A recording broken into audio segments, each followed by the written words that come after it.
Hello guys, hello everyone. May na-discover ako ng beauty tips guys. Para sa mga stress, ang mukha, may mga wrinkles. Ganito daw yun. Pampatanggal ng wrinkles guys, ganito daw yun. Magsimula ka dito guys, hagurin mo lang. Yan. Try natin guys kung may effect ba to. Kasi nga, nagkakaedad na may wrinkles na tayo guys. Yan, stress na yung mukha natin. Dito sa may kilay, kasi bumaba na yung kilay mo. Kasi tanda na yung, pag may edad ka na, bumaba na yung kilay mo. Dito may wrinkles na rin. Yan. And dito din sa baba, di ba may wrinkles tayo dito sa baba. Yan, hagurin mo lang yan guys everyday. Everyday guys gawin to. Yan, dito pasaka. Pataas guys. Pasaka yung hagod mo kasi yung pisngi mo is, na yan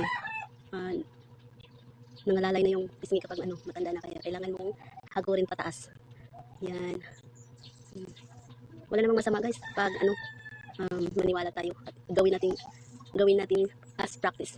Yung iba guys may ginagamit na parang may ginamit sila na pang beauty product na yung parang yung ginagamit nila ng paghagod sa mukha.